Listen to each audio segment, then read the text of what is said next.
Je vais donc passer la parole maintenant à ma collègue Aïcha Oujaha et ensuite Julie Arnaud, qui vont nous parler des restes de Kébibat au Maroc. Je vous l'ai dit tout à l'heure, c'est un des fossiles les plus humains, les premiers découverts, sinon les plus anciens géologiquement, les premiers découverts.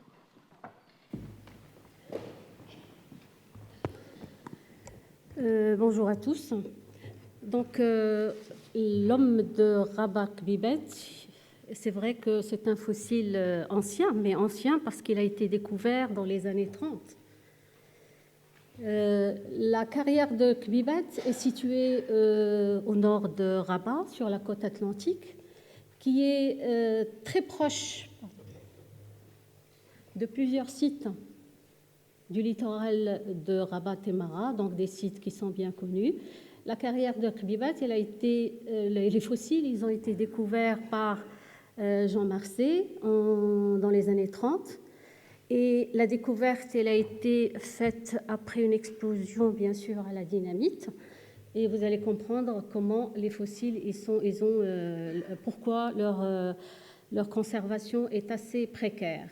Donc, dans les années entre 1934 et 1984, Valois, Sauce et Saban, ils ont fait plusieurs publications sur ces fossiles.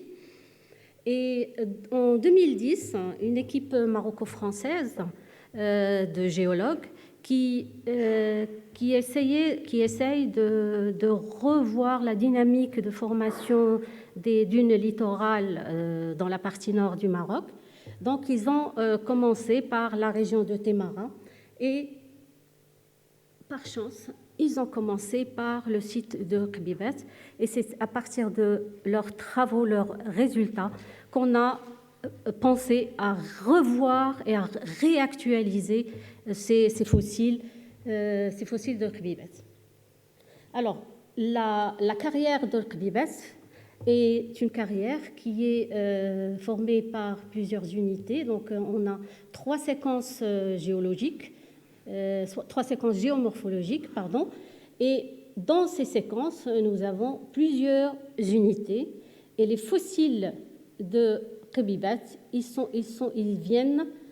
été découverts dans le niveau supérieur de l'unité 2, juste en dessous du paléosol. Ceci dit, on ne sait pas vraiment exactement leur emplacement.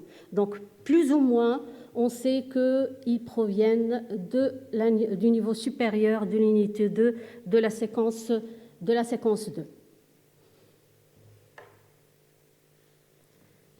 Alors, Jean Marcet, donc, il avait recueilli 23 fragments crâniens, un fragment de maxillaire et un fragment de mandibule.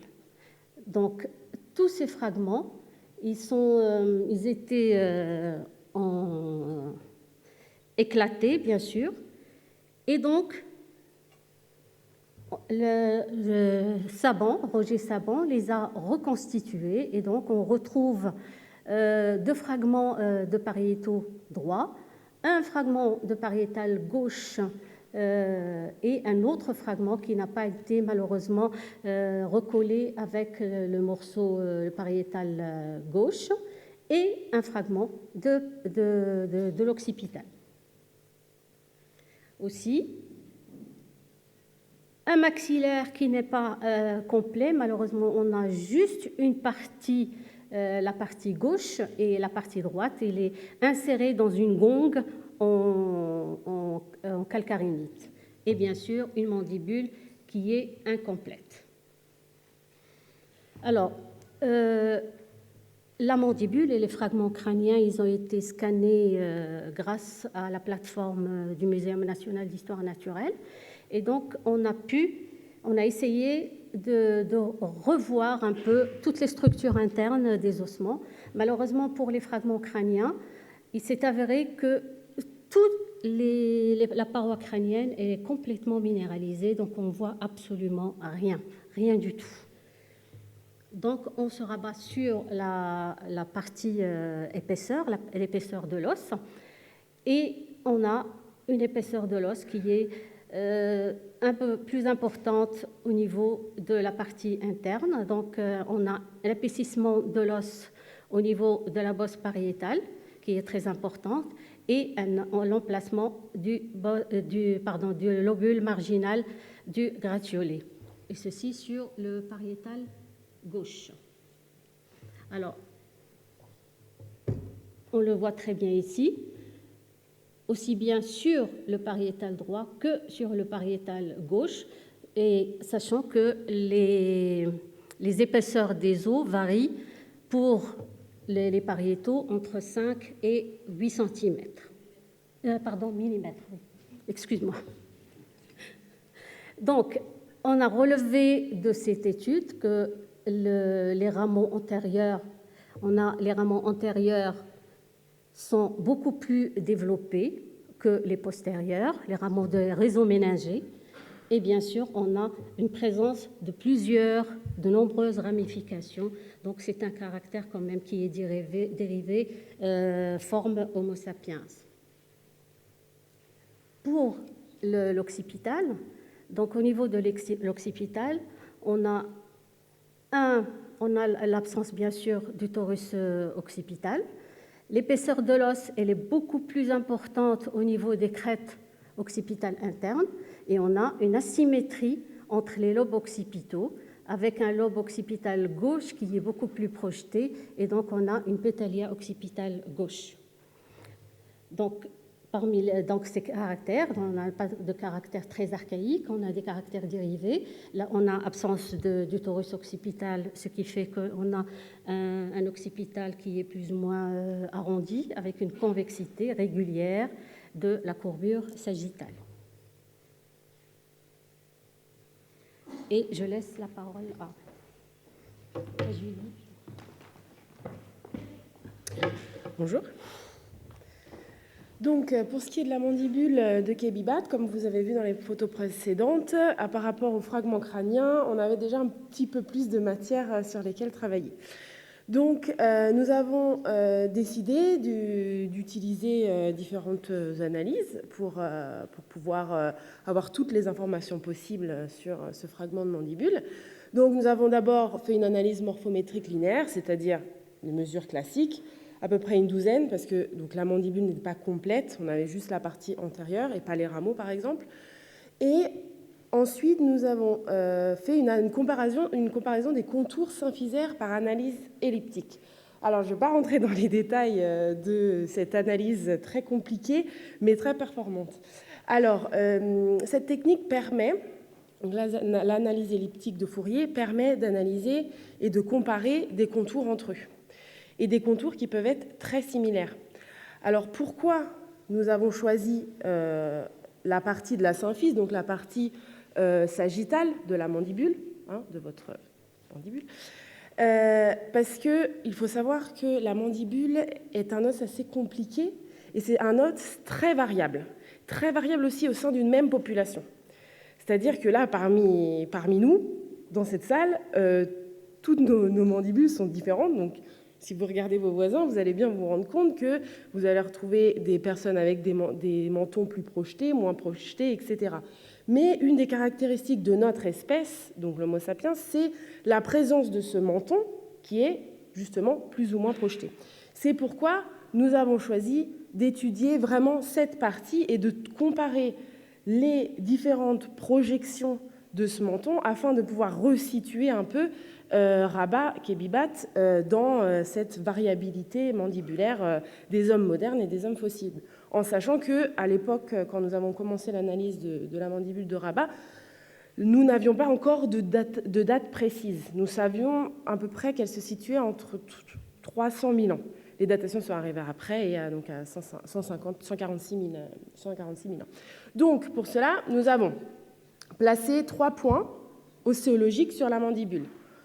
Le premier entre les deux incisives centrales, le deuxième entre les deux fosses digastriques ici, et le troisième sur la partie interne entre les deux incisives centrales. Donc c'est des points qu'on retrouve sur toutes les mandibules et qui sont assez faciles à placer. Et ensuite, nous avons placé automatiquement une série de semi-landmark, donc de semi-points ostéologiques équidistants sur le contour.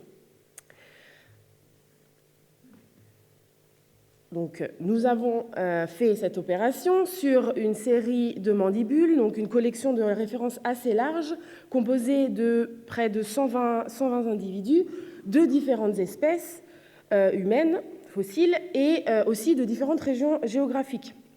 Donc, dans cette collection, nous avions 7 Homo heidelbergensis, donc, ou hommes du Pléistocène moyen, 19 Néandertals, 74 hommes modernes, dont 42 provenant du Maroc de période ibéro-mauricienne et 7 de période plus récente islamique. Et enfin, 25 individus Homo sapiens d'un site près de Paris, néolithique. Tous les contours de nos individus ont été superposés sur les 3 points que je vous ai décrits précédemment, afin donc de voir toutes les différences entre cette projection de la symphyse de la partie antérieure. Donc, pour ce qui est des résultats, les résultats concernant l'analyse linéaire, donc ici je vous montre seulement la hauteur au foramen mentonnier, donc c'est une structure, un foramen qui est sur le corps mandibulaire, sur la partie latérale du corps mandibulaire, et donc l'hauteur et l'épaisseur à ce niveau-là, donc pour avoir une idée de l'indice de robustesse. Donc, de nos 3 grands groupes, donc vous avez en gris les Pléistocènes moyens, les Néandertals en vert, et ici en gris plus clair, les Homo sapiens au sens large. Okay, et dans ce cadre-là, nous voyons que Kebibat est inséré, on va dire parfaitement entre guillemets, dans la variabilité donc linéaire des Néandertaliens. Okay, donc grosso modo, une épaisseur assez importante du corps mandibulaire. Pour ce qui est justement donc, de l'analyse du profil symphysaire, donc, pour vous expliquer assez rapidement à quoi correspond ce graphique, donc vous pouvez voir ici différentes morphologies de ce profil symphysaire. Et vous voyez ici, donc cette partie-là, c'est la partie antérieure, et vous voyez bien ici le menton projeté. Donc, si je me déplace de ce sens-là, dans ce sens-là, vous voyez un menton projeté vers l'avant et vers le bas. Okay, donc, vers ici et clairement, nous avons tous les hommes modernes qui tendent à avoir cette morphologie-là. À l'inverse, à droite donc, du graphique, nous avons une morphologie plus robuste avec un profil antérieur plutôt fuyant et un profil interne bombé et avec un léger planum alvéolaire. Planum alvéolaire, une structure plutôt plésiomorphe qu'on retrouve par exemple chez l'Homo erectus.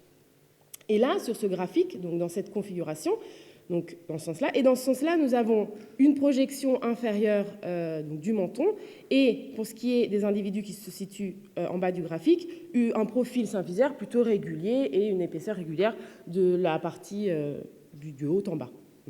Et dans cette configuration, nous voyons bien les 3 groupes séparés, on va dire plus ou moins. Donc tous les Homo sapiens sont plutôt localisés à gauche du graphique et les hommes du Pléistocène moyen à droite du graphique. Et au milieu, nous avons les hommes de Néandertal qui superposent ces 2 groupes.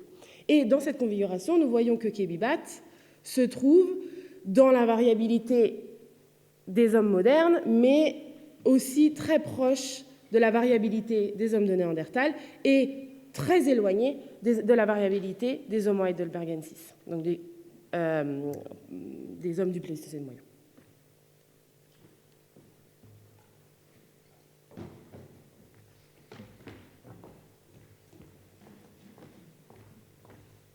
Donc j'enchaîne. Donc ce qui ressort de cette étude, c'est que nous avons retrouvé un mélange de caractères. On a quelques caractères plésiomorphes qui sont hérités. Donc on n'a pas de menton, on a l'absence de menton. On a une robustesse qui est assez importante du corps mandibulaire et bien sûr l'orientation du corps mandibulaire qui s'approche beaucoup plus des Néandertaliens que des Homo sapiens. Les caractères dérivés, donc sur les os crâniens, nous avons des caractères beaucoup plus modernes, comme la vascularisation du réseau méningé antérieur qui est assez important. On a une dépression encéphalique, surtout au niveau, une dépression encéphalique qui sont prononcées avec un développement des circonvolutions pariétales inférieures, l'absence du torus occipital et bien sûr la courbure de l'occipital sagittal qui est régulière, donc on n'a ni chignon ni pincement occipital. Donc ce qui est intéressant dans ce sens pour la compréhension de la mise en place de ces caractères dérivés chez les Homo sapiens.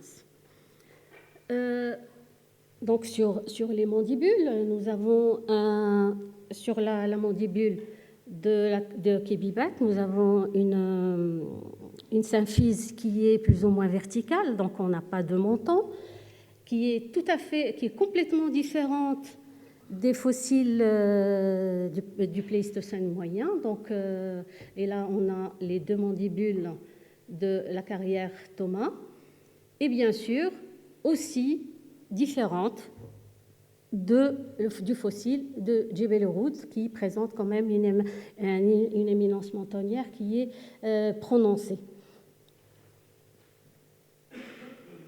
En ce qui concerne la dentition, donc sur la mandibule, nous avons quand même une certaine série de dents. Nous ne l'avons pas étudiée, pas du tout. On a une éruption complète, bien sûr, de la troisième molaire, sur le maxillaire, pardon, et celle de la mandibule, elle est en cours de l'éruption, ce qui étant, on n'a pas d'usure sur les dents, ce qui suggère que nous avons un individu quand même qui est relativement jeune. L'étude de la dentition est en cours, donc elle est assez laborieuse, et donc elle est en cours aussi bien pour les dents mandibulaires que sur les dents maxillaires. Et je remercie là Jean-Jacques Hublin qui m'a permis d'apprendre la méthodologie pour cette segmentation qui n'est pas facile.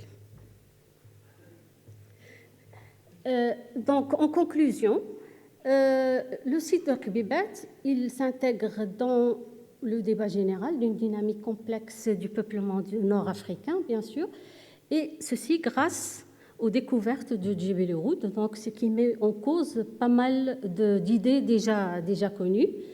Donc, il semble que Kebibat, qui est daté d'à peu près 145 000 ans, et là, c'est vraiment la datation de l'unité 2 du secteur de la séquence 2.